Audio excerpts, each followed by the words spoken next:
Are you looking to stay connected with the boys over on Beyond the Unknown? Well, check out Nicotina.net. There you can join the community under Beyond the Unknown and be able to interact with both Daniel and myself and get access to exclusive content only available on the community at www.nicotina.net. Join the community and be a part of the Beyond the Unknown team today.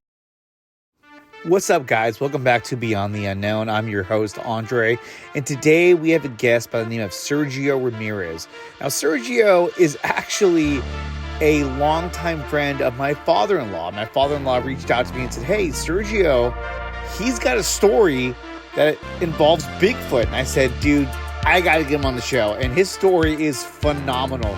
And he doesn't have just one story, but he has many stories he's going to be telling us. But the main story is the monster of Bean Hollow Lake. And this story is incredible. Guys, this is Beyond the Unknown. Okay, we're live. We're ready when you are. Hey, guys. Good to be here. All of a sudden, I catch something black in my peripheral. What happened next? And then it stands directly up. And by that, I mean on two legs. And he said that once he did that, he could not see him anymore. That's incredible. What I saw looked like a cross between an animal and a human. It really just kind of shakes it to the core. Solid black, and it looks to be like it's home. They saw something that didn't look like human. That sounds terrifying. What's up, guys? Welcome back to Beyond the Unknown. I'm joined by my co-host, Daniel. What's going on, Daniel? What's going on, man? Dude, and today, of all people, we have Sergio Ramirez. Now, Serge, you've been a friend of my father-in-law, Michael, for like, what, 30 years or something like that? For a long time, yeah. Softball buddy for a long time. And yeah. Good friend. I've known Sergio as long as I've known my wife, and so it's crazy. And so I get a call from my father-in-law, Mike, and he calls me and he goes, hey, he goes, you know Serge? I go, yeah, what about him? He goes, hey, he has a Bigfoot story. I was like, no fucking way. And he's like, yeah. I was like, well, dude, give me his information. And then he sent me your story. I passed the story on to Daniel. Daniel read the story and was like, yo, we got to get him. And so I hit you up and now we're here. And Serge, what's going on, man? Yeah, I was so shocked by that because I was talking to Mike a few days ago, and he told me that him and his wife were going to Mendocino to the beach area there. And I told him, oh, be careful of the Bigfoot out there. There's been reports out there. And I kind of, I was kind of being lighthearted, but I know that there's some reports up there. And he just said, he just mentioned that you do that podcast for Bigfoot.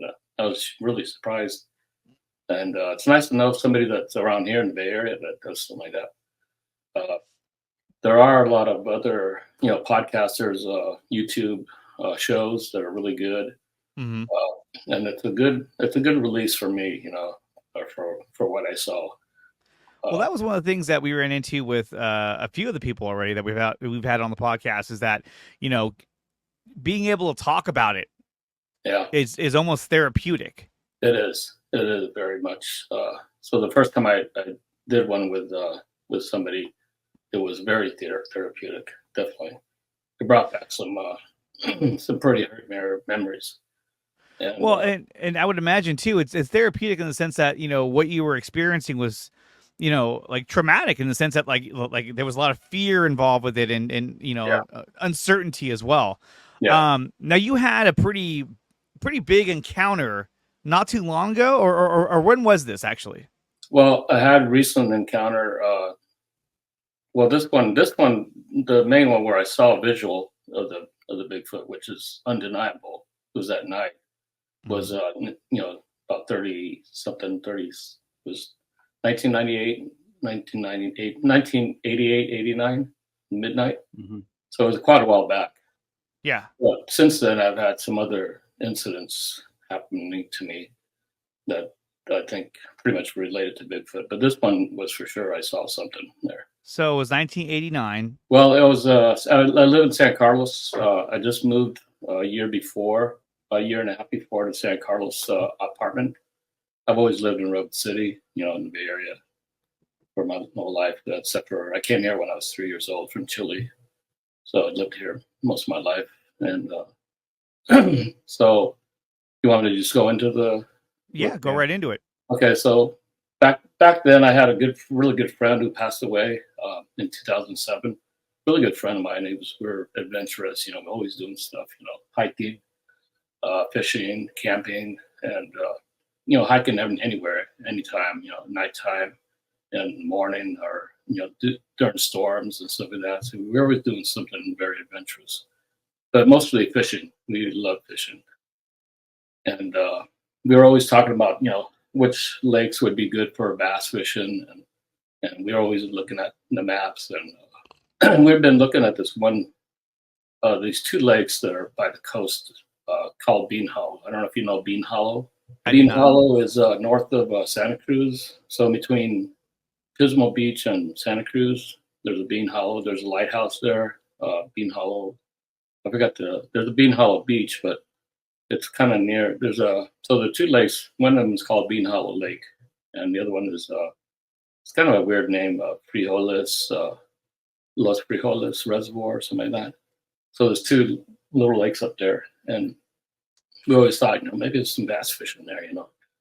Always wanted to go check it out. So, so at about 10 o'clock, I think at night, my friend was over at my apartment. This is before New Year's midnight. We started figuring out what we want to do for New Year's, and talked about going to my friend's house, who's just to hang out, and they're good friends. They're city boys, they don't know much about the mountains or anything like that. And we thought about that. I said, nah, let's do some adventures. So we decided to go check out those lakes, just not to fish, but just check it out. And this was at nighttime. And what are we going to see, at nighttime? But we just wanted to do it, just as an adventure. And we drove up there, parked on the freeway there, Highway 1, by I'm not sure what the beach is there, but it's near that area. We saw that there was a service road. At the time, there was a service road from Highway 1 going up to the lakes. It's not there anymore because it's private property now. But they got another road that goes on the other side. So we parked the car and got out. And we didn't have flashlight. It was a half a moon, I think, the waning moon, I think they call it. So the moon was like, as we're going to from the coast to the road, it's up above to our right above. It's pretty bright, for half moon. And I got very good eyesight, night vision once my eyes adjust. So, you could see pretty good. So we didn't bring a flashlight. We didn't think we needed it. So, and I carried my little pocket knife. Every time we go hiking, I always carry this little pocket knife just for safety. So we were walking along the road, and it's pretty windy. It's about maybe 2.5 miles, maybe 3 miles inwards to the lakes. So as we were, walking and talking pretty loud, we got to the lake. We saw the glimmer of the first lake, which was Bean Hollow, to our right. So to the right there. And as we were going up there, we getting excited, the lakes, there's the lakes. And then in between the two lakes, there's like a road, like a dam road. And as we got to halfway to the lake, I think, or maybe 3/4 to the lake, we both stopped in our tracks, just stopped. I mean, we saw something. And man, we just couldn't believe what we were seeing. So on the road there, before the dam area, there's a shed, Mhm. and there was something standing right in front of the shed. And, yeah. Sorry. No, take your time. So just think about it, how big this thing was. It's just incredible. So this thing was standing like right in front of the shed, looking at us. We both saw it right away. There's no denying that we both saw it. We both stopped. And this thing was it was above the shed, the head, and maybe, so it was bigger than the shed. And so the shed we later on measured it before, later on, I'll tell you about that later, that it was 7 feet tall. So this thing, this thing was about 8.5 to 9 feet tall, I would say. Wow. And just the size of it. I mean, the size just, I mean, not just the height, but the bulk of it. I mean, I would say, 3.5 to 4 feet wide, maybe more, 4 feet. I don't know if I'm exaggerating, but it seemed like it was really wide. The shoulders, you can see. So it was dark. It was dark, and the moon was shining to us. So his left was shining down to his left. So you could see part of it, on the side. But you could see, I didn't see any facial features, but you could see the head, you could see the arms and the shoulders and the legs. It just stood there watching us, I don't know for how long it was, but it seemed like a long time. Maybe it was only a minute or so. But so I just stood there watching, and all of a sudden it started moving. And what I was thinking is we're done for, This thing, when I was just sitting there watching this, this thing just could have just grabbed us easily. So we were about, I'd say about 30 yards away from it. Oh, wow. So this thing went from, let's see. So it went from our right to the left, going up. There's a little hill to our left. And let's see. There's a lot of manzanita bushes there. And, about 2, 3, 4 feet high or so. And this thing started moving across the road. We didn't hear anything. It didn't make any noise at all. It didn't growl or anything. I didn't see any eye shine or anything like that. But as it was moving, as soon as it got to the manzanita, you hear it crashing through it. I mean, it was just walking right through it. And it was just it went up the hill a little bit. It wasn't a big hill, It went up the hill, and then it went towards us. And I mean, this thing was, it was just.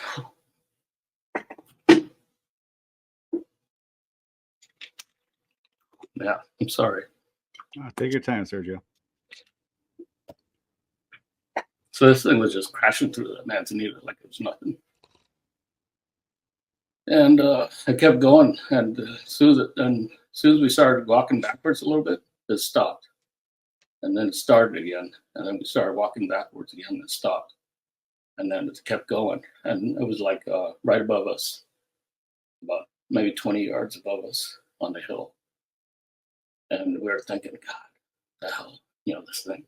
Trying to figure out. I was thinking, that this thing was trying to get an advantage, by seeing us above and looking down at us.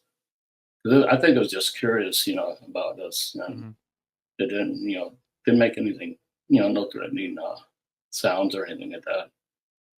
But man, when that thing was stopped up there above us, you couldn't see it too good, but you could hear it. You could see it pretty good. The outline somewhat. As soon as that happened, oh man, we just started running for our lives. I mean, it seemed like in unison, we both started running. And my friend, he was never afraid of anything. I saw the fear in his eyes. Man, he was scared. And so we ran for a long time, down the road, and just thinking that thing's going to get us now. It's going to get us. And I remember, funny, you'll think that I put this in just for dramatic effect, but I remember tripping over a rock on the path, and I said, God, I don't want to go down. So I held myself up and kept running and stayed up with my friend. But man, I thought, if I fall down here, it would forget. But I didn't hear anything behind us, It was, as soon as we ran, we got to my car, got the keys, and got in, and we took off for, maybe 5 miles down the road on the beach there. And we pulled over to this parking area. And so when we got in my car, we looked back, of course, and we didn't see anything. There was no noise or anything like that. And I thought it really strange that something like this was there. I mean, this is along the beach, it's close to the beach, and there is a forest above, farther up. The town of State Park is there, Santa Cruz Mountains, and there is a eucalyptus forest too. But where we were at, it was all scrub bush, with the lakes. And, so I kept so many things went through my mind. It's like, what is this thing doing? Why is it here? It's a really weird place for it to be. I never expected something like that, and just seeing stuff like that, just oof. And then I started thinking, later on that maybe it was, getting some food there and the frogs, and there was a lot of frogs croaking there in the lake. So we got in the car and we drove off, and we started talking about it. And we said, God, what did we see? I mean, it came to the conclusion that it couldn't have been anything else but, a Bigfoot. So we did. My friend and I always talked about Bigfoot and, read books and stuff like that. And it was always on the back of my mind whether it really existed or not. And there was no doubt in my mind this time. Wow. What I saw, it was just too big. There was a time when I thought maybe it was a man, wild man or something, because you could see the hair, somewhat hairy. You could see it was hairy. It was really dark, and the face was really dark. Looked like long hair maybe on his head, somewhat, as much as I could see. And but this thing was just too big to be a man. It's like, no way. I'm just trying to fool myself. And did it make any noises? Like any sounds? Did it make any sounds or? It didn't make any sound. No sound at all. Not at all. Just so quiet, just sitting there looking at us. And you could see that it was looking at us, even though we couldn't see its eyes. But it was just big. And it seemed like the head was on the shoulders. I don't know if I really saw a neck, where it was stuck out. But maybe it was all the hair that was around it.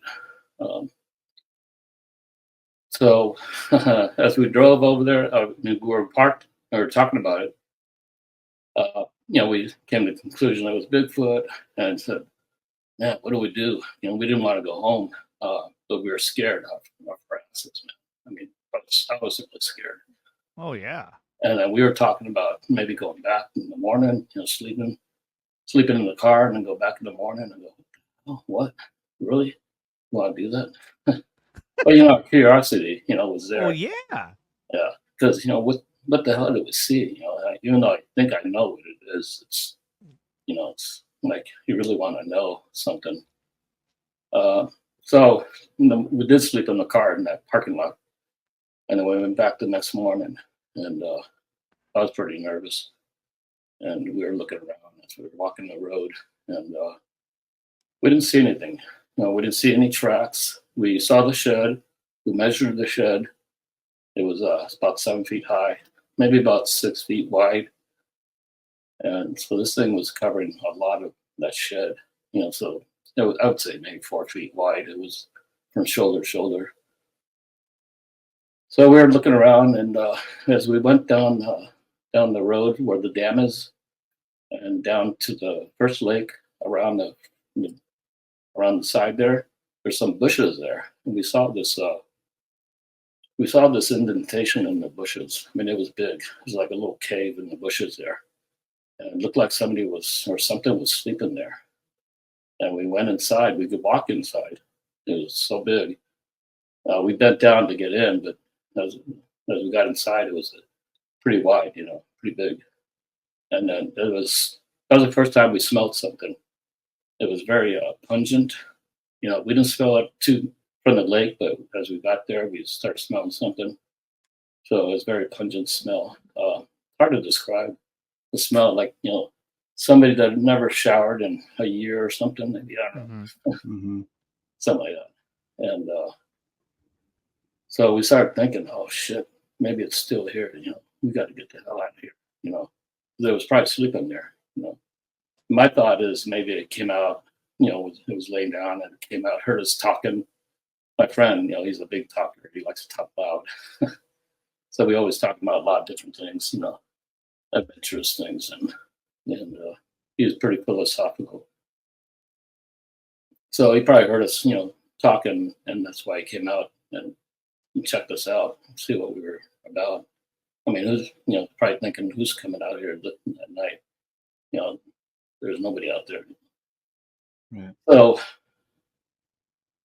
that's so we left at that, and that was it. And we talked to our friends about it, the city boys, and I don't think I doubt that very much that they believed us. They really didn't say much, you kind of could tell when you talk to certain people about the incidents, about encounters, and you can tell right away if they they believe it or really don't care about it. So I don't talk to many people about it. So that was my incident, and it scared the hell out of me. It really did. Wow, that's crazy. When you saw the Bigfoot, what went through your mind when you first saw this creature standing there? Did you think it was like facing you? It was it had its side looking at you from the side, or no? It was the full frontal facing me, kind of like my picture there. I'll pull it up right now. Yeah, it was facing us, just looking at us.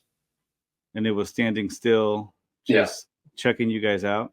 Yeah, I didn't see any movement. I'm thinking, what is this? Is this a ghost or an illusion or something? Mm-hmm. And then I thought it was a man. I said, no way, it can't be. Couldn't be. It's too big. Yeah. Yeah, it's too big to be a man. How wide was the trail that you guys were on? So the trail was about 8 feet wide. 7 to 8 feet wide. It was a dirt road, service road, for the people going to the lake. I don't know if it's a county or something. So when this thing walked to the left, to its right, it took a couple steps to cross that road. It was like, it was just like very smooth, and didn't hear anything, no sound at all. Wow. No crinkling on the rocks or whatever on the road. Were you, when you saw it cross the road, were you able to identify anything in the way it moved, like its knees, its body posture? Did anything stand out to you? No, just the big arms that were swinging, and the head. Head seemed like it was forward, kind of bent down a little bit. But it looked so big, even though it was bent down. But it was definitely bipedal, like it was walking on two legs. Oh, it was easily walking on two legs, no problem. So he had to cross the path that you were on to get to the other side, or was he already over on one side and kind of moved further inland? He was on the path that we were on, but he was 30 yards away from us, in front of us. So there was a shed there, and as we stopped, he was there, and then he crossed over across the road, not in front of, not towards us, but away, sideways. Yeah. And walked up that manzanita. I couldn't believe it was just crashing right through it. Are you looking to jumpstart your small business? Then check out Power Brand Systems. They offer one platform that centralizes all of your social media interactions and pulls together all your reviews from either Facebook or Google. They even have plans in which they will handle all of your social media interactions to help boost your small business into the future. Guys, if you're looking to propel your small business, please check out Power Brand Systems. Use the referral code in the description below when making your first purchase of Power Brand Systems. And on top of that, use promo code 300POWER to save up to $300 on your first purchase of Power Brand Systems. Propel your small business today. And we hear a lot of stories about how when individuals have an encounter, that one of their tactics is that they stand completely still. They don't move, because you're not expecting to see them out there. And not to mention, you were out there in the dark without a flashlight. Yeah. And so I think most people who'd be out there at that hour, I think you said it was around midnight, Yeah. like they would have a flashlight, you know. So he probably hears you walking, sees two figures, and is like, I don't know what they are, I don't know what this is. I'm just gonna stand real still.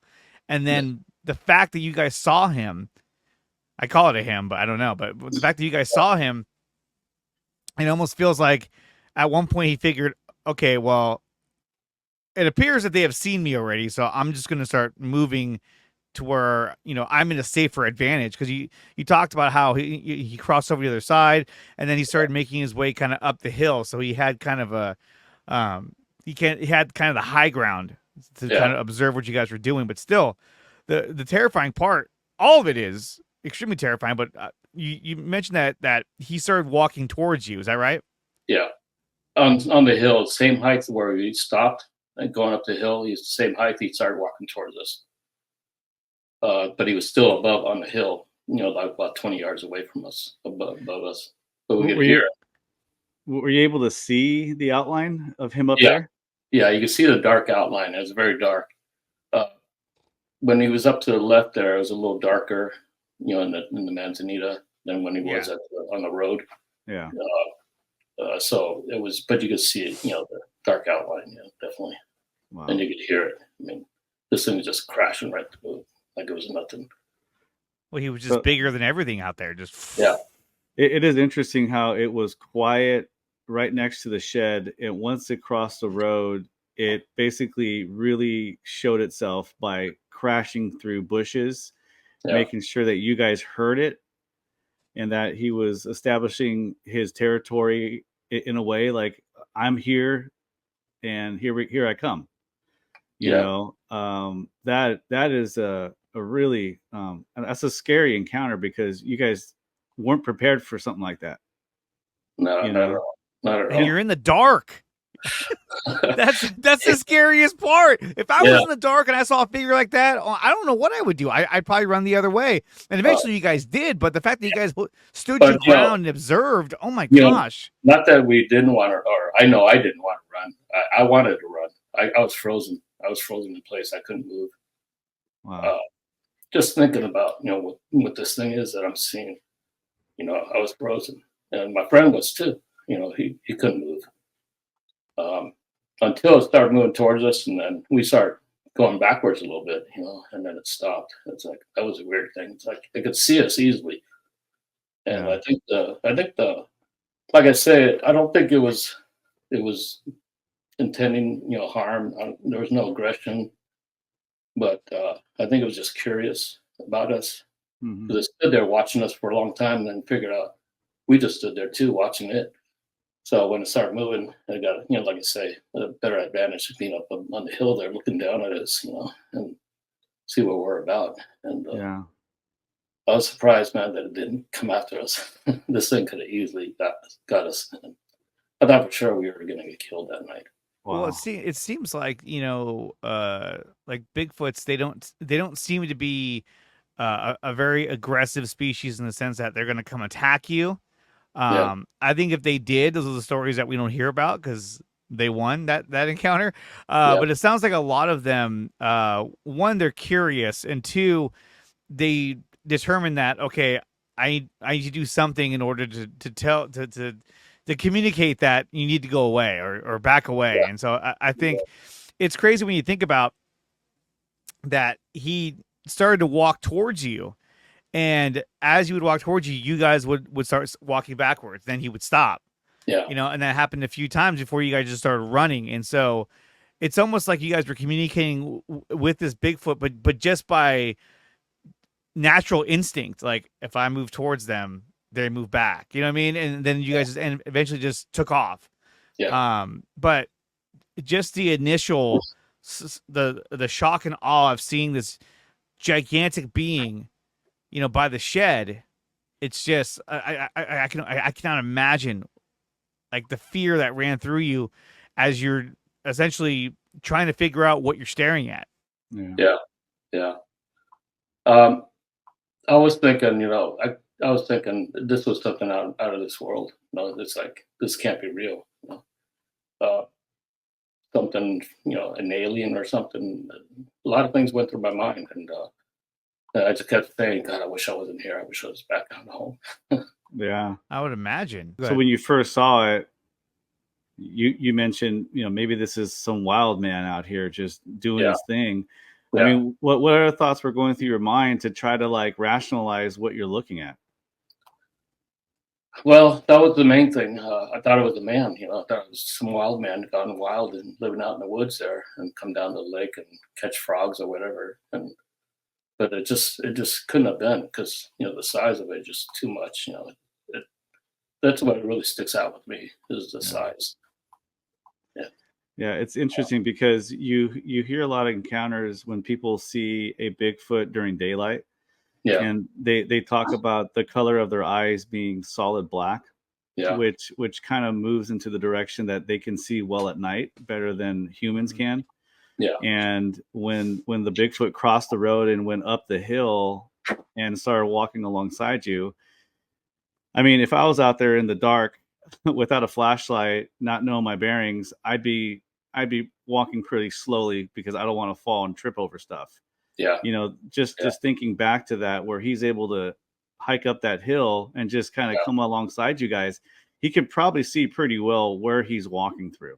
I'd say so, because when he got right above us, he stopped, and you could see that he was looking down at us. You could feel it, that he was looking down at us. Wow. So he stopped right where we was, right above us, and about 20 yards away. And definitely, I'm sure I could see. I mean, I had pretty good vision at night. I could see pretty good once I adjust. Yeah. And with a half moon, I saw pretty good. I saw the road pretty good and the shed, but it was still dark. And this thing has, I'm sure, had way better eyesight than me. Yeah. And I didn't see any eye shine. Like I said, it didn't make any noise at all. No growls, no snorts, or just stood still. That was the thing that killed me. It's like, just standing there. What the hell is this thing doing there, standing there? Yeah. And why is it here, looking at us? And why are we here? Do you think that the shed, the fact that I was standing in front of the shed, did that make it easier to see in the dark? Yeah, I could see it. Yeah, I could see the outline. You could see the shed. It was dark. Yes, the shed was dark, but you could see that there was a shed there, and it was, well above the shed. What color was the shed? Was it It was kind of a light color, tan, maybe light color tan, from what I remember. Yeah, I think it was wooden. Yeah, and that would in a sense help see it in the dark. I mean, I wonder if if it was in the brush, maybe you guys don't even see it. It just stands there and lets you guys walk by, and it's like, what are they doing out here?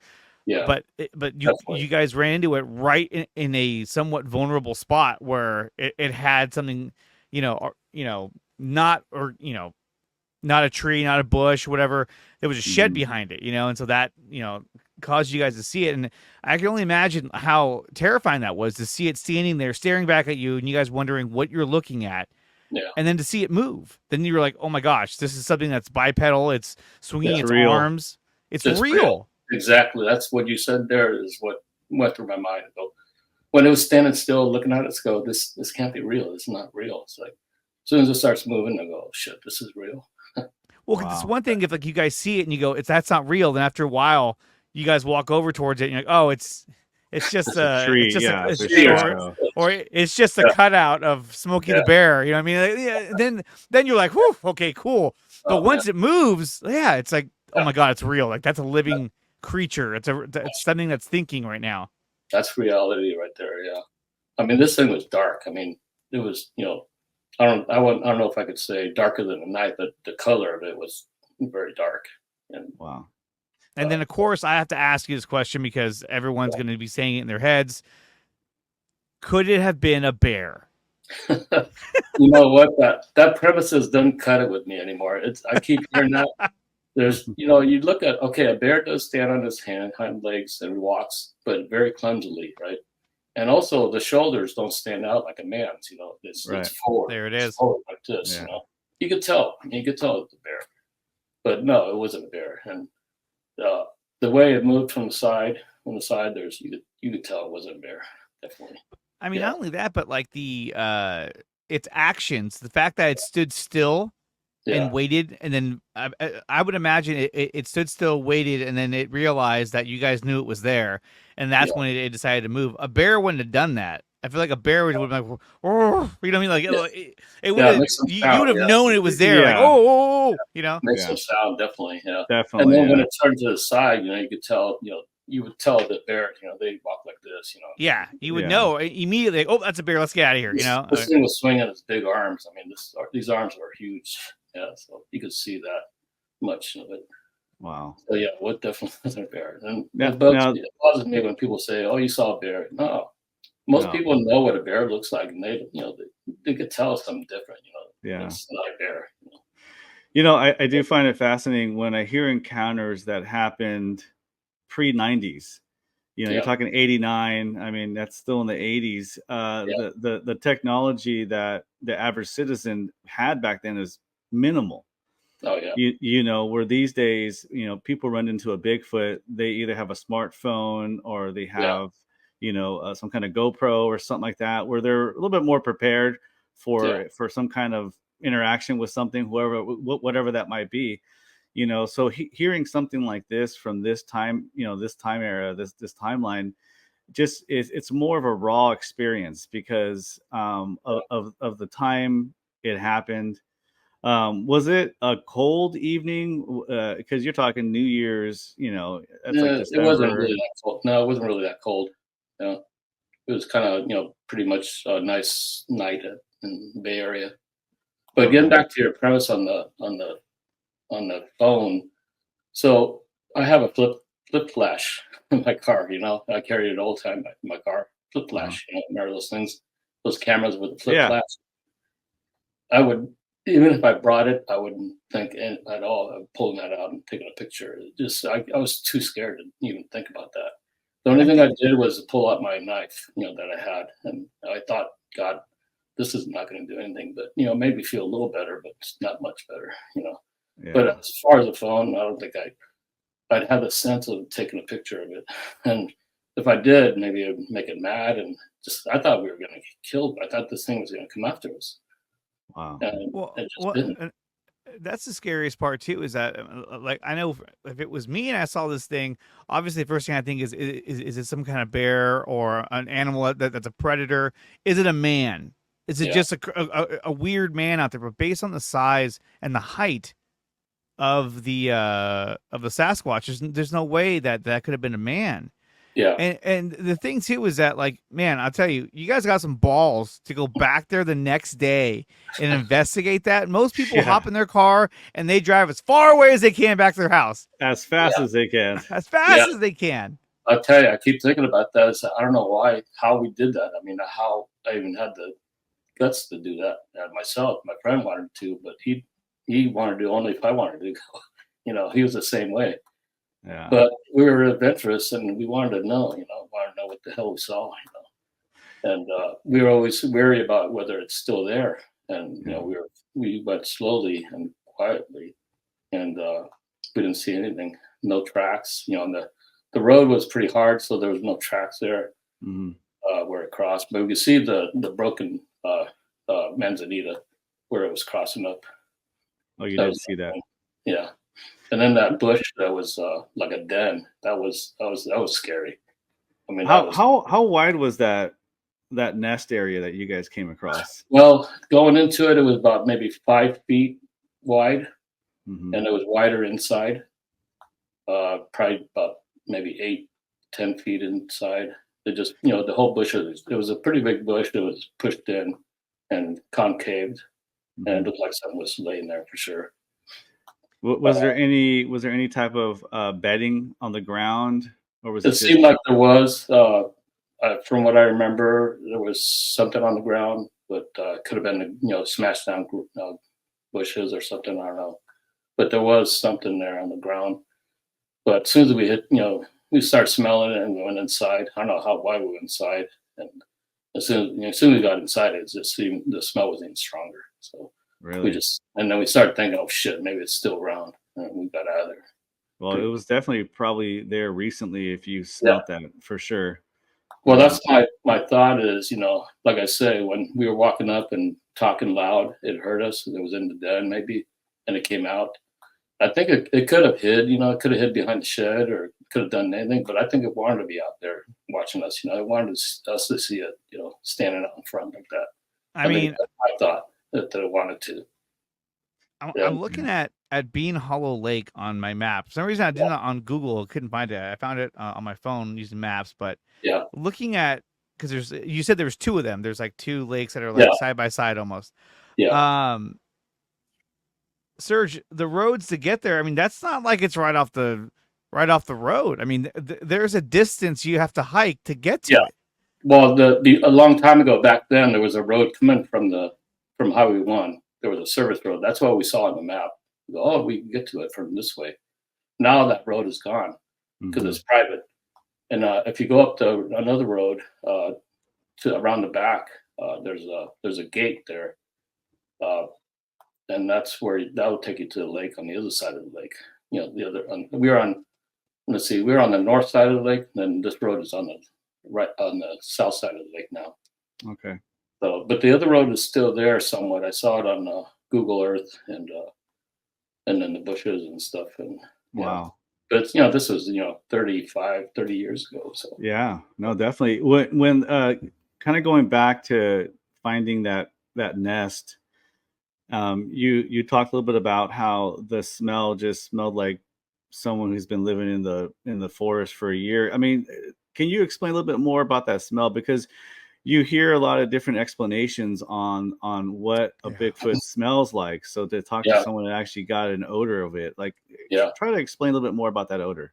Well, the odor was, like a really bad BO. I mean, just pungent where it makes you gag. It's like, oh shit. Oh. And it smelled just like BO, like maybe, I don't know, maybe a dumpster, maybe like you open up a dumpster and you smell that dumpster smell. Yeah. Somewhat like that too, but mainly the BO, I think, was the main thing. And it's interesting because where you were at, there was an encounter in the 80s on the beach during daylight where a woman came across a small group of them. That was Big Sur. That was Big Sur. Yeah. That was the same year. It's 1989. It was the same year. Okay. Yeah, her name was Claire. Yeah. Yes. Oh man, So it's interesting because when you explain where you were at, that's what my mind immediately went to was her encounter. Yeah, which was really traumatic as well, and for you to come across something like this at night and then to go back the next day and do some level of like investigation on your own to kind of figure it out is pretty crazy, man. And it's just great to kind of hear this kind of story from firsthand, of what you guys experience, and I can tell it still sits with you, trying to explain the story. It's I can only imagine the impact it had on you and maybe what it still does now. Yeah, it does. I camp a lot and I fish a lot. I'm always up in the mountains, but I'm scared. I'm scared of being out in the mountains, especially at night. Camping wise, I only camp in my car now. I don't camp in a tent. When I used to backpack, if I had two friends, I would try to put my tent in between the two tents. Oh yeah, why not? At that point, after that experience, I never let on to other people. I hardly ever talked to anybody about it. I never let on that I was, scared of the nighttime, and when I'm out camping. And but I got through it. But man, any little thing I heard outside my tent is like, oh, scared the hell out of me. It's like, oh, shit. I just cringe. Yeah. So yeah, it did affect me, and it still does. I mean, has it changed the way you go camping? I mean, I know you just mentioned that you try to stay in the middle. When you guys camp with tents.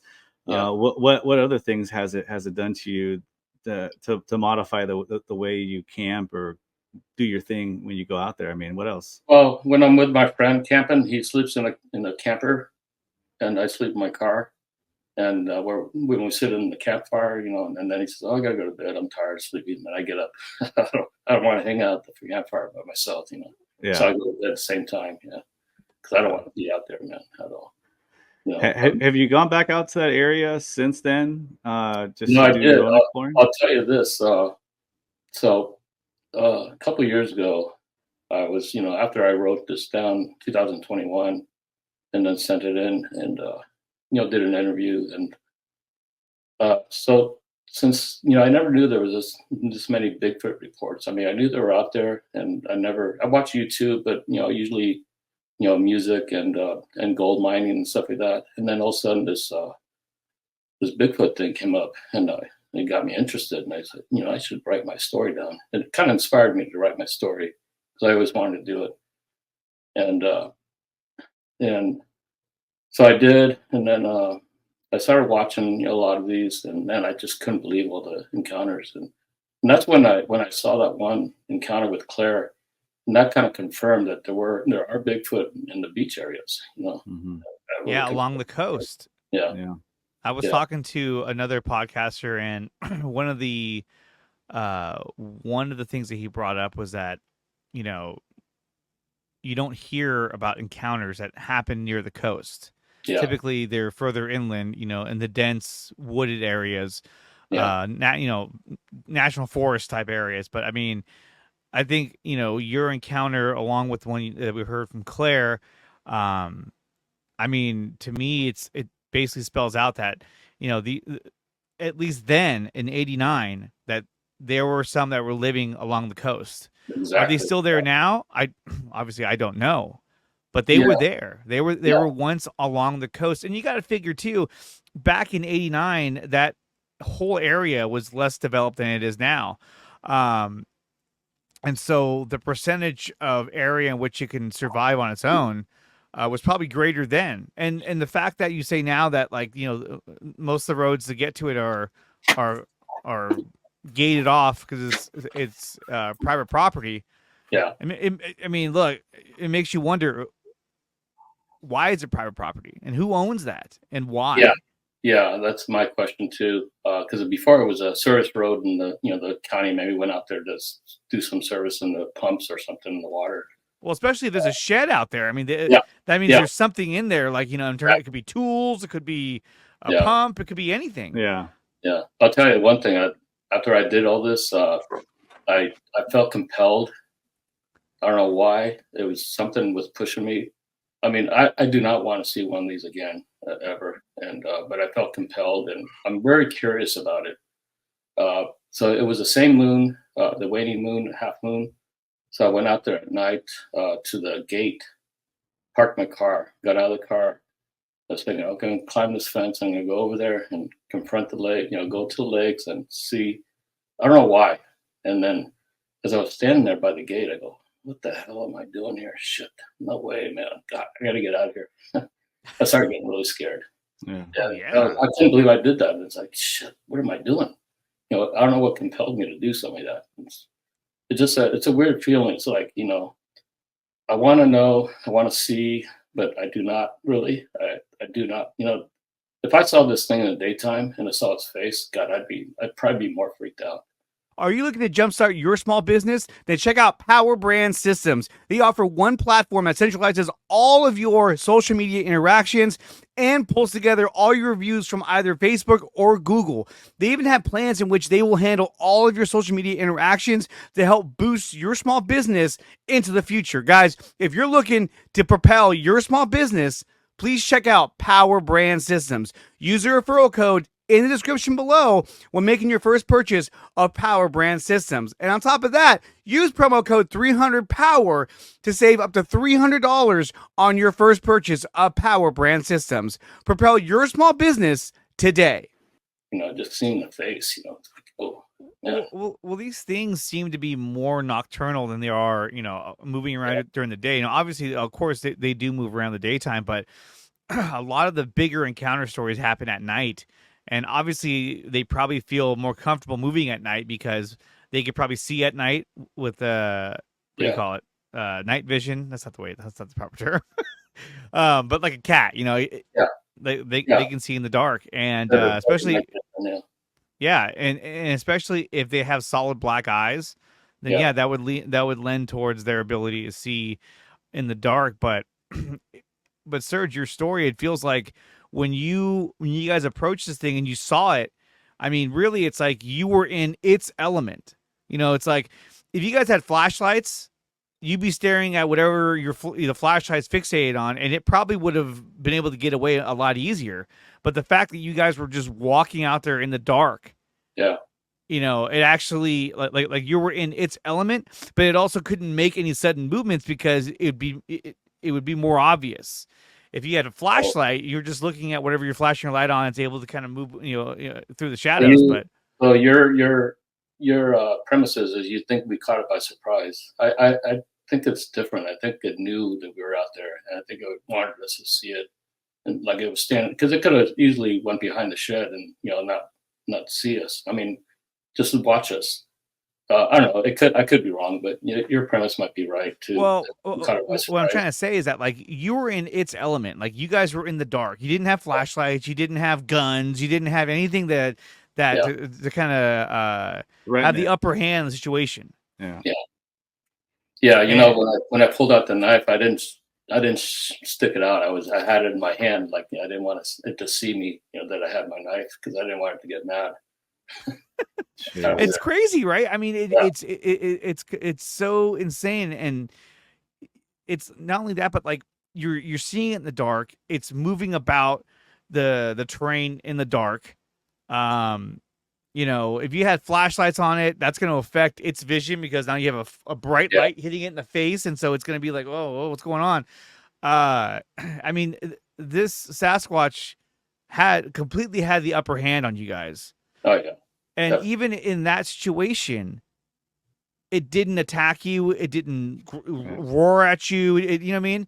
It did what it could to show you that, like, I need you to go away. You know what I mean? Like how do I make them go away? I'm just gonna keep walking at them now. Okay, good. They're backing up. So I think that shows that, like, these things have a level of intelligence that is greater than a chimpanzee or an ape. I think these things probably have a mind of like a 3-year-old, 4-year-old. Like they could do a lot of the things that some of the chimps and the apes can't do.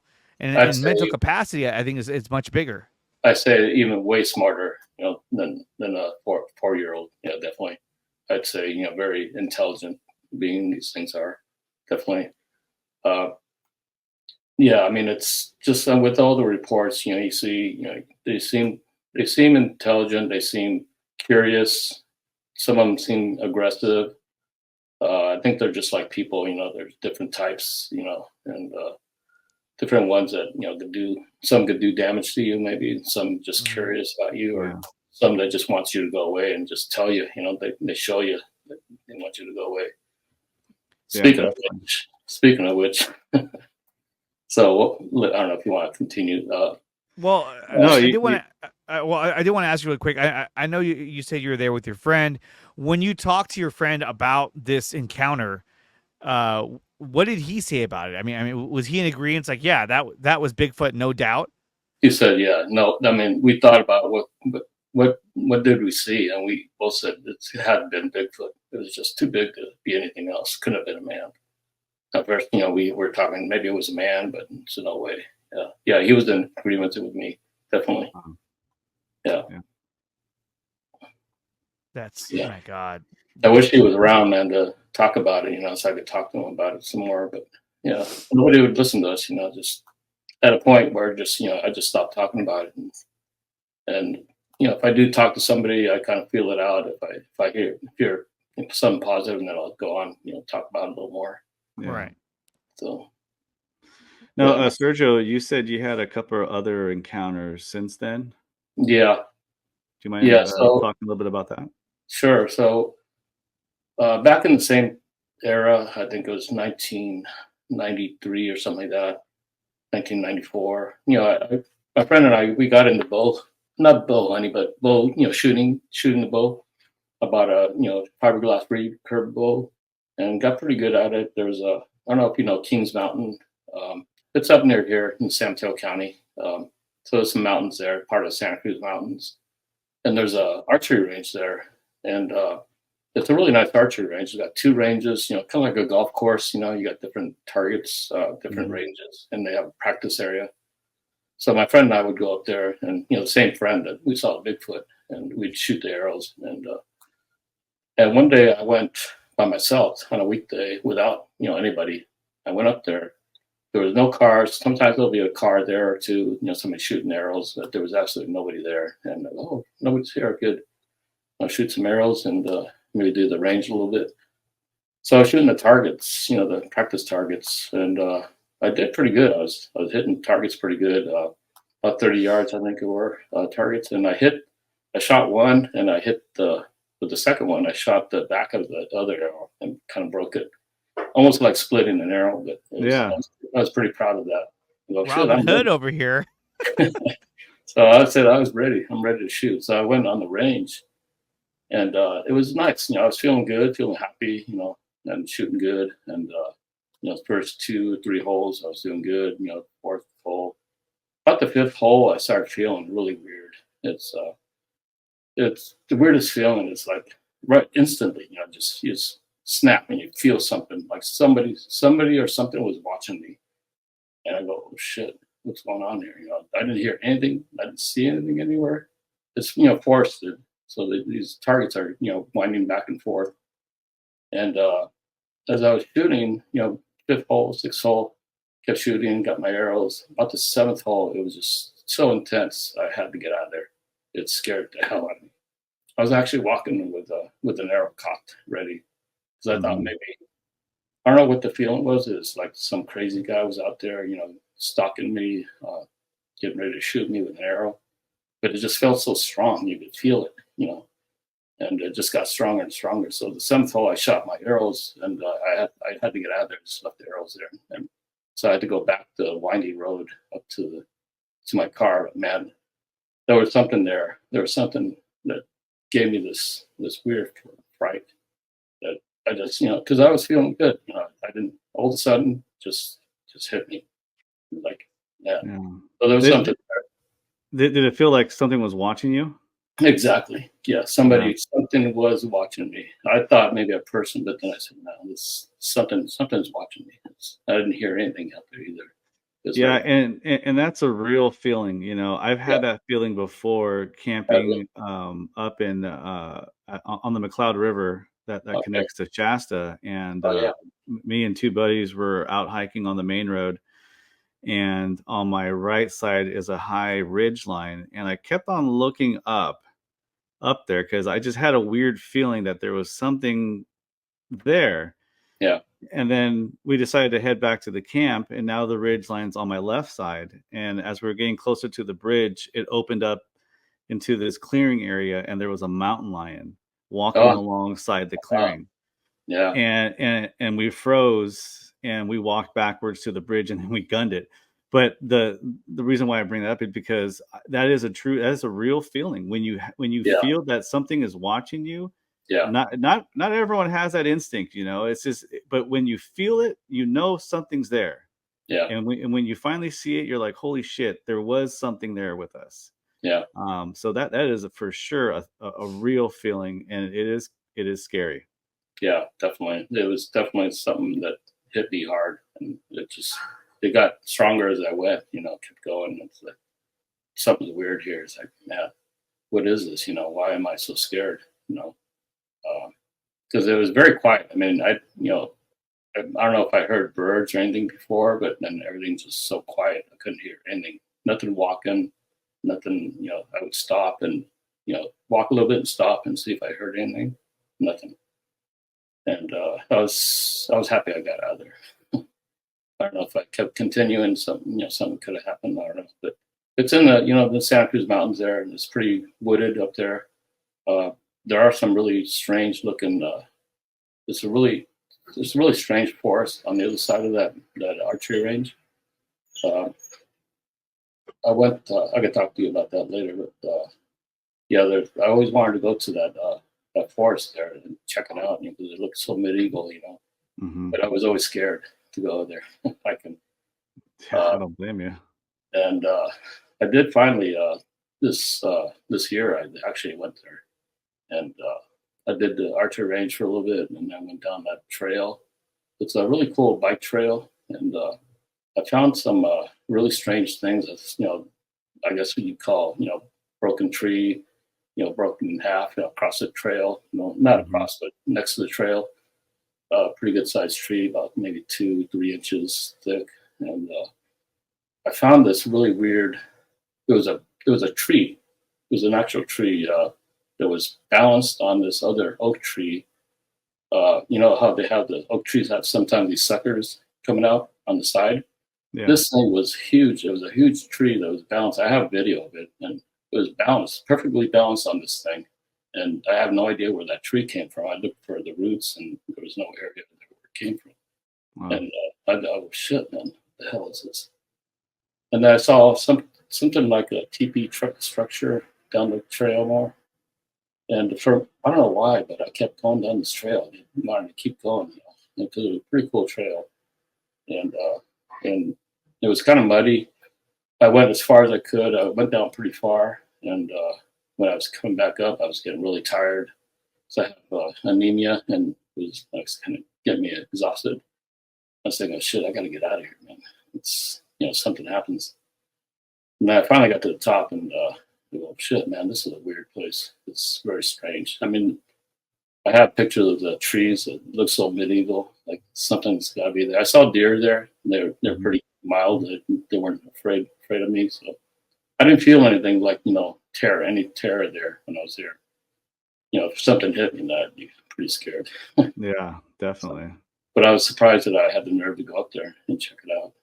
Because I think I saw from the road a long time ago. I saw some kind of weird structure off the road, pretty big, tree structure, and it wasn't there anymore. And I tried to find it, but I did find some other strange things there. So that's the archery range area. And I have another one where I got into gold mining a few years ago, about 4 years ago. And a friend of mine, we go camping, the South Fork of Stanislaus, and do camping and fishing, and I go gold mining. He's too old to gold mine with me. So I kind of go off trail, I go away from the campers, all the noise, the dogs and everything. It's kind of nice. I go on this really rugged trail that goes pretty far from the camp.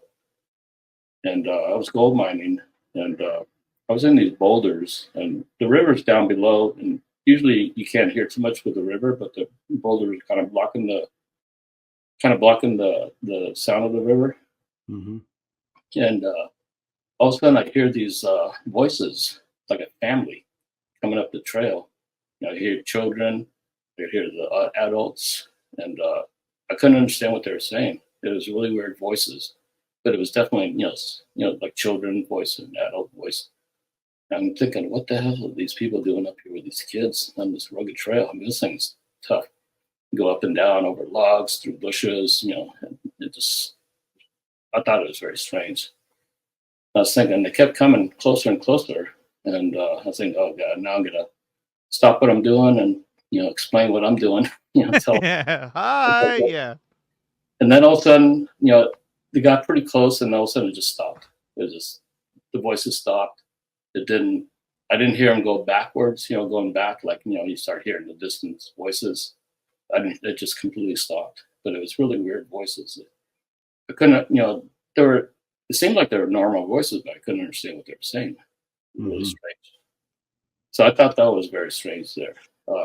It could have been maybe a Bigfoot, but when it stopped, it just like, it was pretty close to maybe about 30 yards from where I was. I was down this hill and then up a little bit of the hill, this trail. And so I thought that was strange. I don't know what you guys think about that. Yeah, that's interesting. You hear about them moving in groups, with juveniles. Yeah. You hear them talking. They have a language or a form of communication that they do. Yeah. I don't think there's anything truly scientifically done that proves that they're actually like saying certain things, but there's like vocalizations that they do that they're able to recognize. So when you're walking, I mean, was it to the point where you're kind of like, oh, I'm going to run into them at any moment now? Yeah, I was sitting there, digging my hole, and then I kind of stopped and got up and just waited for them to come by so I could talk to them because I know they want to know what I'm doing. Yeah. And then it just kind of stopped. It's like maybe if it was a Bigfoot, it realized that I was there and it stopped. It could have been a Bigfoot trying to, talk different voices. I don't know. It's kind of weird. It did sound like a group, like maybe four people, 2 kids and 2 adults. How far from the campsite were you? I would say, let's see, about 2 miles maybe from the campsite. Well, that's a good walk. Yeah. It's up and down. It's up and down and very rugged. You have to go through bushes and over logs and around logs and stuff. And it's not like they saw you down there and was like, "Oh, there's somebody down there, run!" And I mean, there'd be no need for that. I would hear them talking, continuous. If they would stop and turned around, I would still hear them talking, but it's like the talking just stopped all of a sudden, like right away. It's like, and then there was no noise. I didn't hear any walking or anything. What did you do after the noise stopped? Did you continue mining? I did. Okay, you just got right back to it. I didn't even think about it before. It's like, what the hell was that? Why? Yeah. What happened there? I didn't think about it. But when I gold mine, I lose track of things. I just want to get in. I go into it and just, I'll look around. Gold fever. Yeah, I was one time I was panning in the river. And the river was pretty noisy. I'm sitting there panning, and I sit down, and all of a sudden this black thing was right next to me. So fuck, I froze, and it was a Labrador. I thought it was a bear. Oh, can you imagine? You're just like, oh my god. It was a big, black thing. I was, oh fuck. I thought it was a bear because there were bears out there. Yeah. And I thought I was done for. So, and then luckily it was a Labrador. Now the campsite that you were at, was it like a full hookup kind of campsite? Was there like flushable bathrooms there, or was it a little bit more? Yeah, there's bathrooms, no electricity, but there's bathrooms, outhouses. They get flushed out. Yeah, it's a pretty good sized campground. I mean, there's enough for a lot of people there. Yeah. Really good fishing there too. Oh, nice. What mountain range is this located at? This is the Stanislaus National Forest, South Fork of the Stanislaus River. Okay. Pinecrest. I don't know if you know Pinecrest. No, I'd have to look it up. Yeah, Highway 108. So it's east of Sonora. Yeah. And it's pretty wild up there. Yeah, sounds like it. I mean, you're interesting, Sergio. You had these experiences, but yet it doesn't necessarily stop you from doing what you want to do. And there's a lot of kudos for that, because you're still kind of doing your passion. You're getting outdoors. There's folks that we talk to where like they're done with the outdoors, or they got their finger on the trigger essentially when they go outdoors now. Yeah. So it's incredible to hear you and what you're still able to do with your encounters, and just pushing through it, living life. Yeah. I mean, it's scary. I'll admit that I'm very frightened when I'm out there by myself. So there's other place I go gold mining. It's Auburn, North Fork of the American River. Mm-hmm. And that's where I've had some incidents there too. So I think 2 years ago, not a year and a half ago, I was out there mining. I have a really good spot where nobody goes out there. I never see anybody out there mining. I guess people think that it's mined out, but it really isn't. We have a lot of gold out there. Mm-hmm. There's a trail above where I gold mine that people go to a lake. They hike. Weekend's pretty busy, but I was there on a weekday, and it was very quiet. Not too many people going around. So I went down to my spot. It's about maybe 50, 60 yards down from the top of the trail to where I gold mine. And it's a perfect place. It's very quiet. And I was getting into it, mining, and I just got through doing a pan, and I got up to go to my spot where I dig. And as I'm walking, all of a sudden I hear like a loud, something hitting. It sounded like a gunshot at first, but I saw this rock hit this bedrock and came scooting right by me about 5 feet to my left as I'm looking. And then I'm going, what the hell was that? Who's throwing rocks?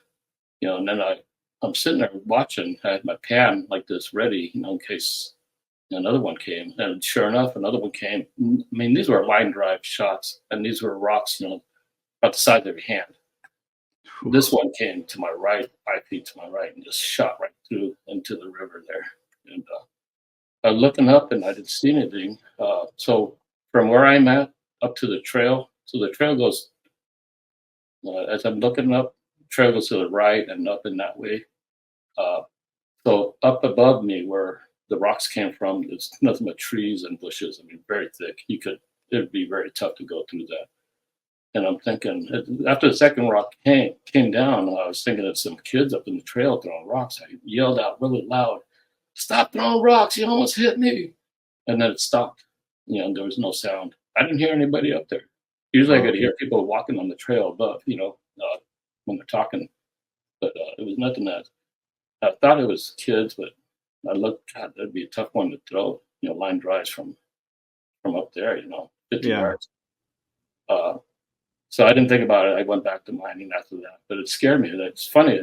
All of a sudden I got deja vu. Like this happened to me before, and I can't remember when it happened to me before, when I was gold mining somewhere. I had rocks thrown at me, but these were two big rocks that were thrown at me. And to my left, 5 feet to my left, 5 feet to my right. Pretty accurate, Yeah. And if one of those rocks hit me, man, I'd be in bad shape. Oh yeah, for sure. Yeah.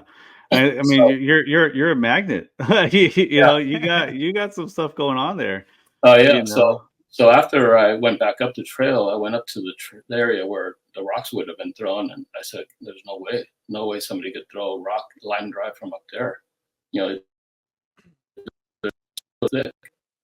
And you'd have to throw a big arch, maybe if you're strong enough, and throw it over to the river. That there was no way. It must have been something that was right in the middle of that hill there. And I didn't see anything. I didn't hear anything. Now, another weird thing is, go ahead. So the first thing that happened when I went to the trail a while back, that was the first time I went to American River. I found on the trail, I found this really big clump of hair. It was about 18 inches long. It was a weird clump of hair. Like, what the hell is this? And I was thinking, oh, maybe it was a horse mane or something. But there's no horses allowed up there. And so I was looking at it. It's a very strange looking hair clump, kind of light brown.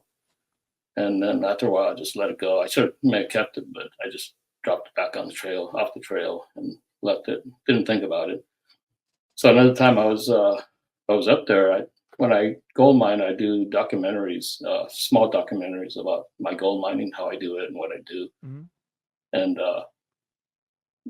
this one, I went back. I come home and watch them. Watch the videos, and I was looking at this one where my pan was. I set my pan down. I was showing my gold, my pan, and there was what I saw looked like a footprint to me. I mean, this thing is a big footprint. I sent you a picture of it. So it was. So the pan is 14 inches wide, and I'm kind of figuring maybe it's about 17 inches. The footprint you can see right there. So there is something there. That it's in that area there. It kind of tells me that there's something there. So the rock throw and the footprint and now the last time I went there, I was with my brother and nephew, and I was panning and watching, showing them how to pan and all that. And I was taking a little break, and I looked across the river, and I saw something moving across the river. It was kind of brownish, light brown. It looked pretty big. I was thinking maybe it was a deer that was hiding in the bushes there. Because I moved from one area to where it was an opening, slight opening, and this was about maybe 7 feet where the opening was. And you could see the thing moving really slowly, and then all of a sudden it just stopped right there. And I was looking at it, it didn't move, didn't do anything.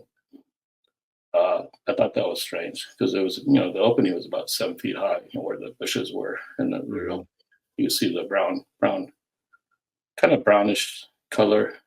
I thought maybe it was a deer, but it couldn't have been because it was pretty high up. It was upright? Yeah.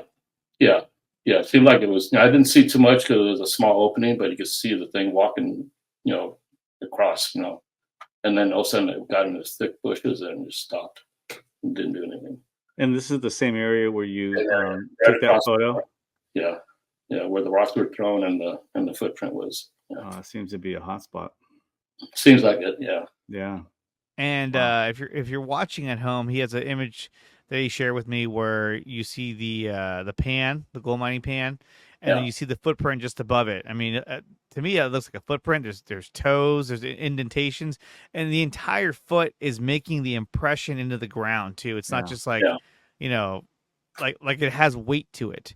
Yeah. And then you provided another image where it's your foot up there making the impression, and it's very small compared to what we just had up there.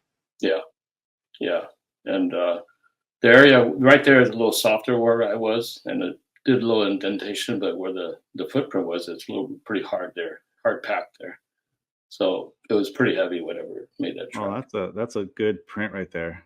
Yeah. Yeah. I wish I could have casted it. Yeah, that's a nice print. I mean, you can see the outline of the foot. Yeah. You see everything. Yeah, you can see toes, outline of the side of the foot. And like the overall length of the print, to me, it's like you can't say it's a bear because, I mean, look how long it is. I mean, bears don't have paws that are that long. You know. And you could tell if it's a bear. It's a double. If it's a double print, you could tell if it's a bear.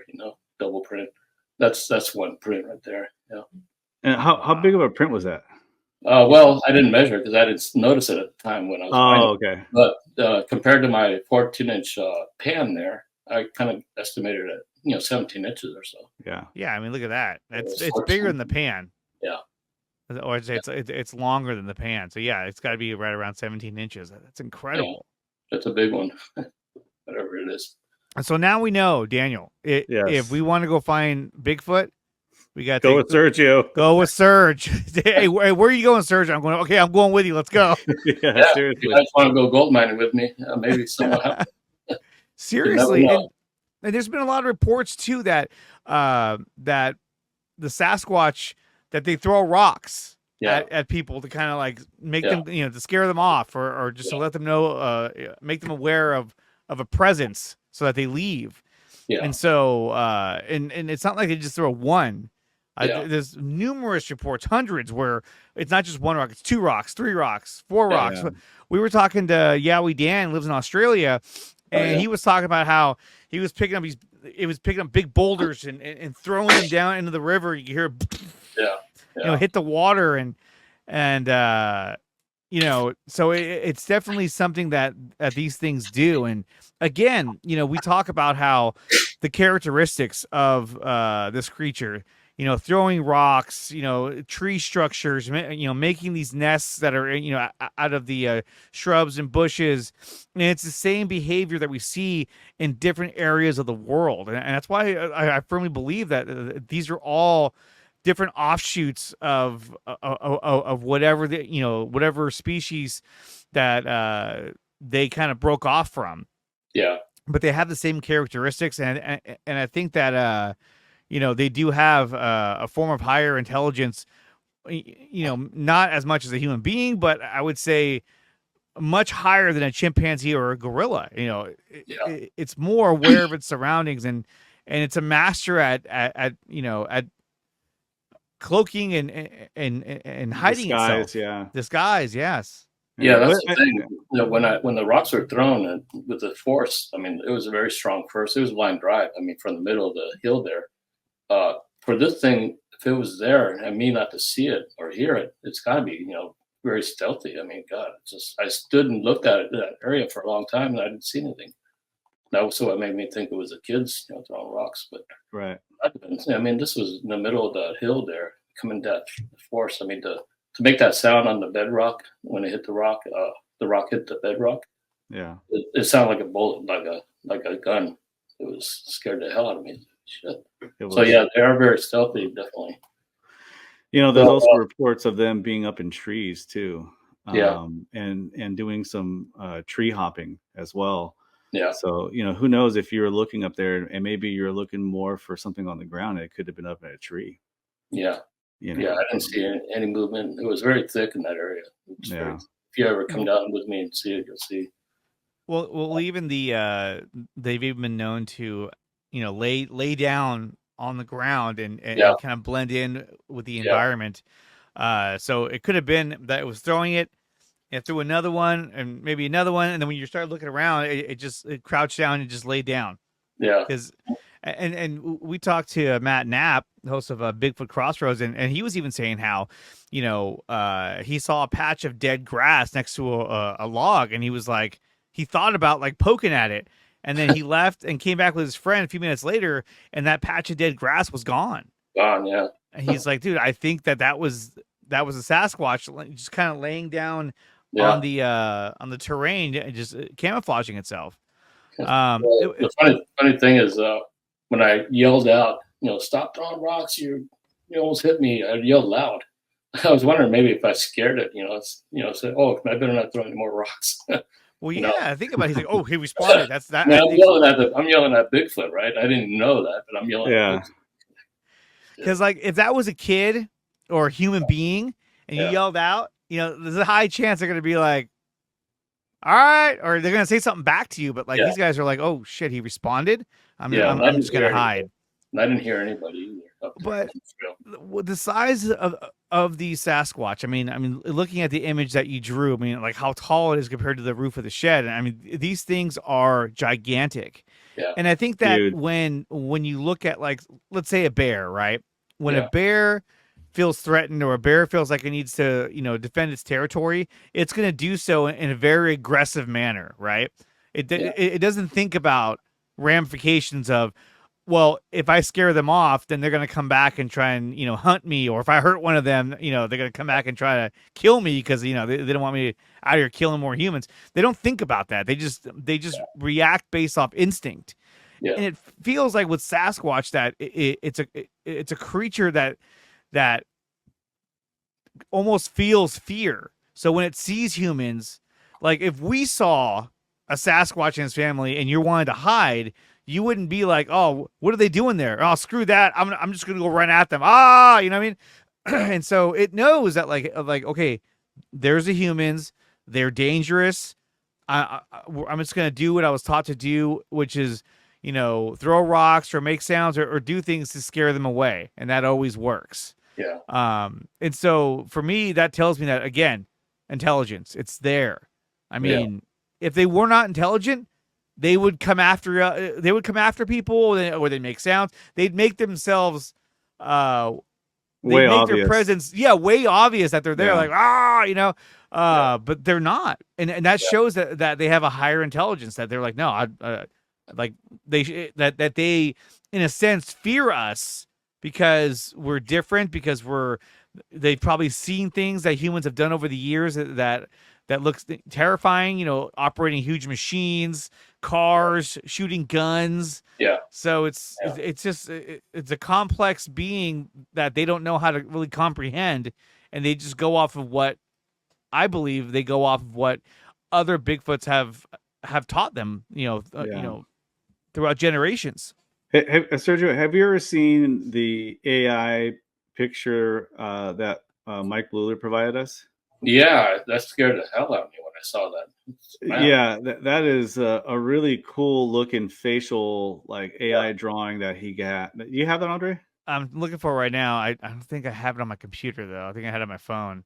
Oh, okay. Yeah, like I say, if I saw that in the daytime, the one I saw back in '88 and '89, in the daytime, if I saw that face, oh man. What's crazy is like when people see it during daylight and they get a good look at the face, they really can't differentiate if that's a human or something or something else. I mean, it looks very human-like. It does. Yeah.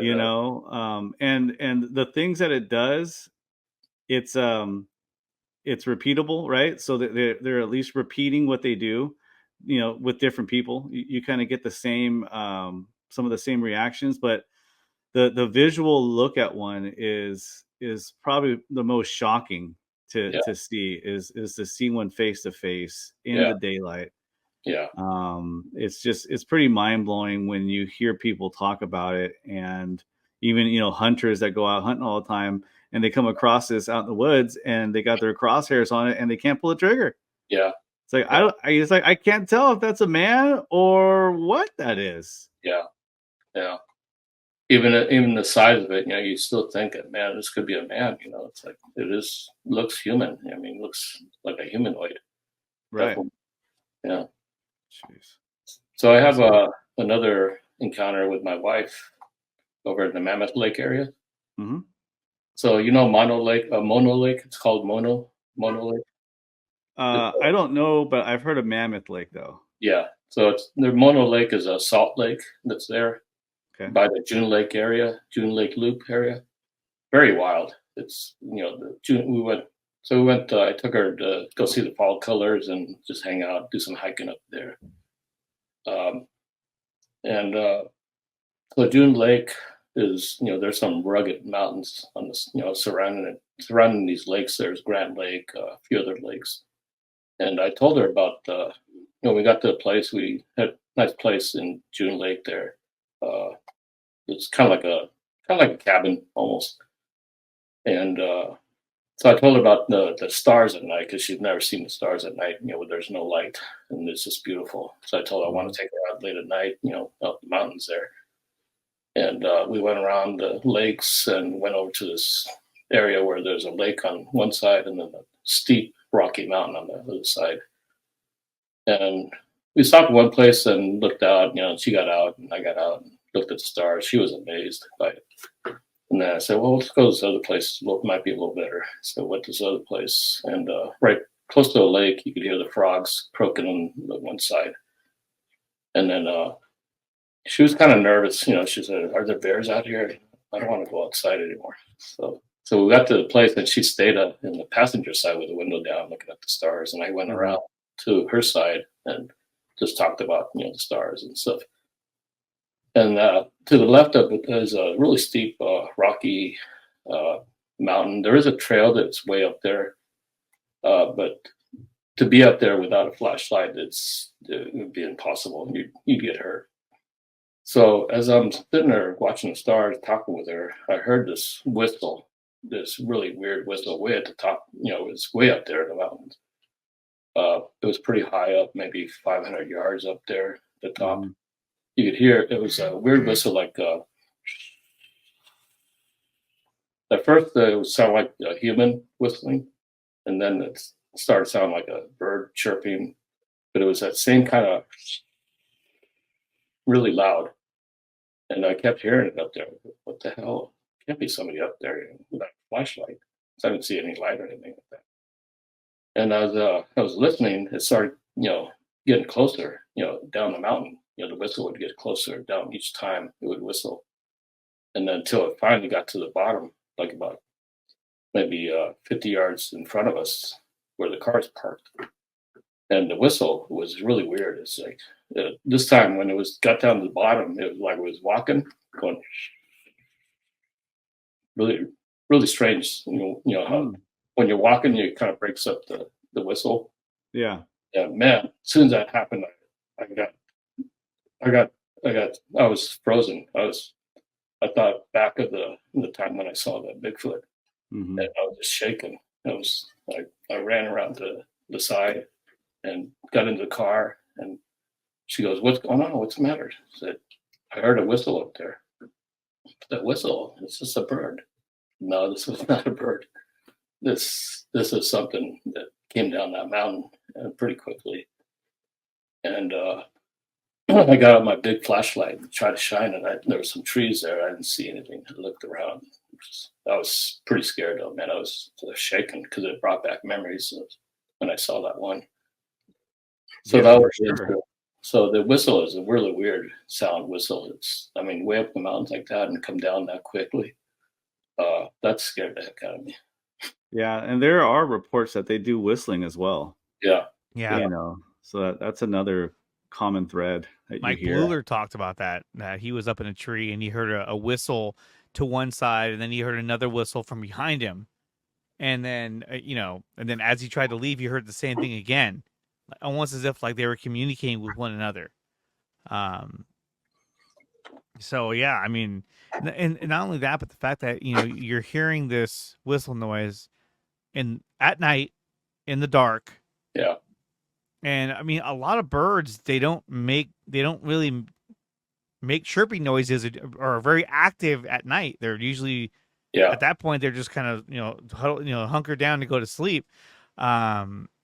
So the fact that it was getting closer, that's the scary part too, is that, you know, it could have been making that noise because it was trying to communicate with, like, you know, if it had its young with it or juvenile or another one.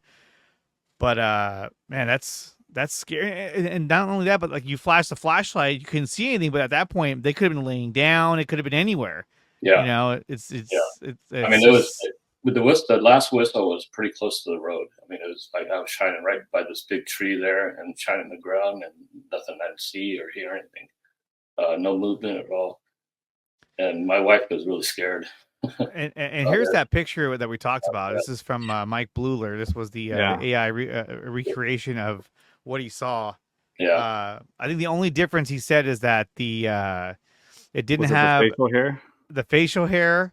Yeah. And I can't remember if the brow ridge had hair like from the brow ridge up, or if it had a forehead.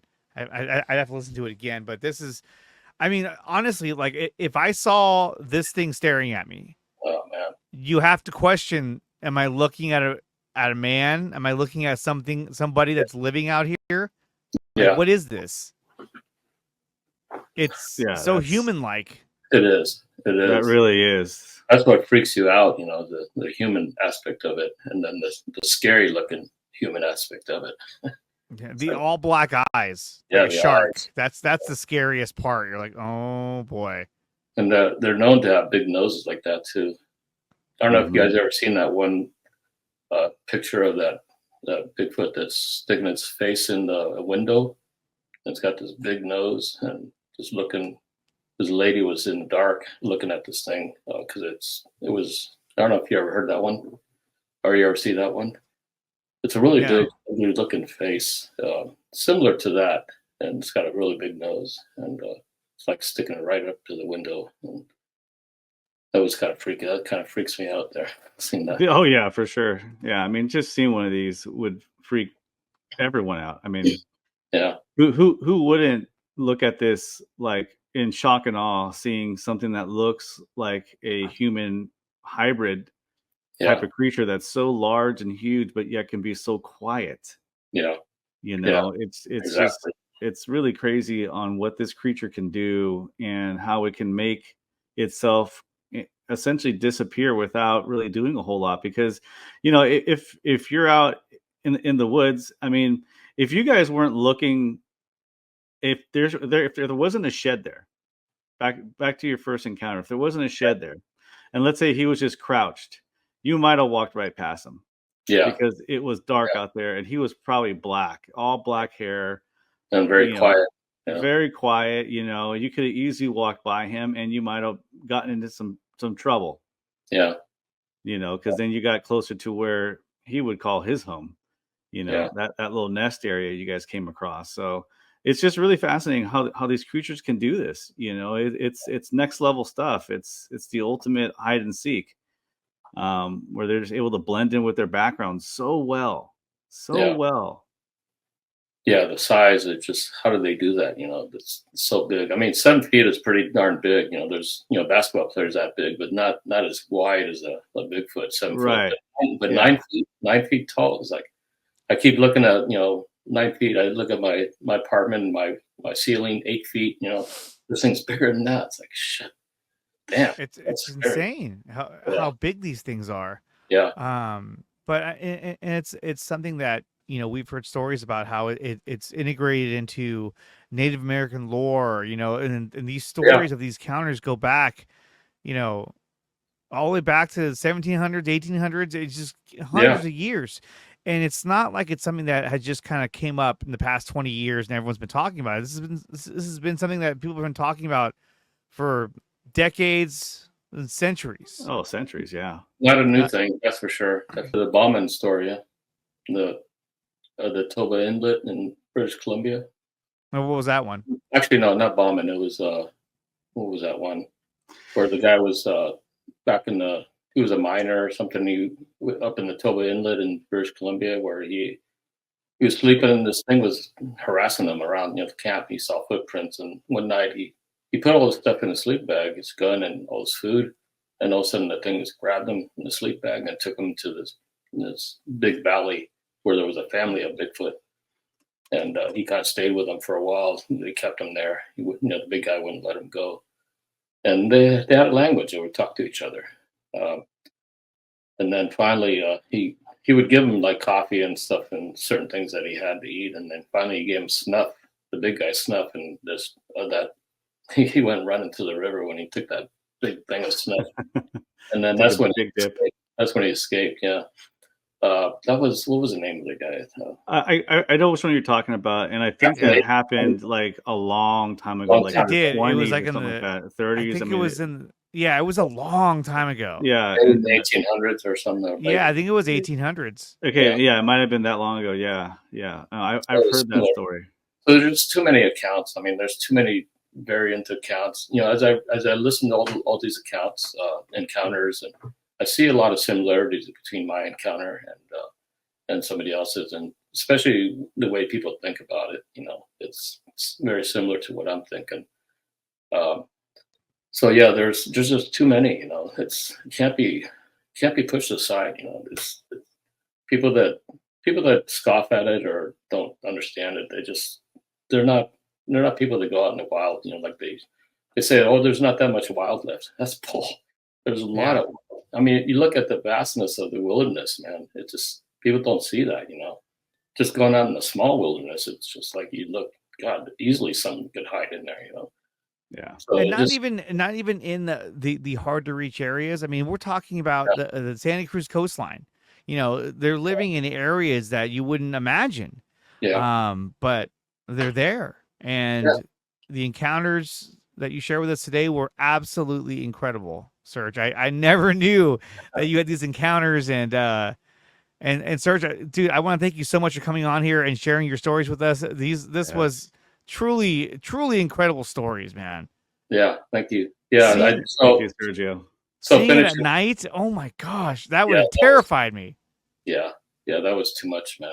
That's like the definition of the boogeyman. You're looking at this gigantic, dark, black figure just standing there. Yeah. It was a bit much, man, for me. It still scares the heck out of me. Like I say, when I camp, man, I'm scared at night, especially at night. I'll go hiking in the daytime, but even then I'm leery, just always watching, and I don't want to see another one. maybe in a distant valley, from in the daytime, looking across the valley or something. Yeah. From a safe distance, right? Up close, I do not want to see one. I keep thinking when I'm mining on this one trail, there's only one trail going up to the main trail. And if this thing was blocking that trail, I don't know what the hell I'll do. I'm gonna go jump in that river, man. I got all my stuff there. It's like I'll just go on the other side of the river, man. Yeah, dude. There's stories that these things can run fast too. So it's like, what can't they do at this point? So it's like, oh man, I don't know, but Serge, like I said, thank you for coming on here and telling us your stories. This was awesome. And I'd love to have you back on too, because I know that you told me that you have some UFO encounters that you've experienced as well, and I definitely want to hear about those. Quite a few, quite a few encounters. I've seen quite a few. So yeah, next time. Yeah, we'll get into that next time for sure. Yeah, part 2. Absolutely. All right, Serge, you have a wonderful night. Thank you for coming on here. We'll do it again, man. Thank you very much. Yeah, it was very nice meeting you, Daniel, and nice meeting you, Serge. Nice doing this, man. Thank you. It's been a pleasure, man. It's been a pleasure. All right, take care. If you have a story that you would like to share with us on our podcast, please reach out to us at beyondxunknown@gmail.com. Paranormal, unexplained, UFO, or Bigfoot, reach out to us and share your story.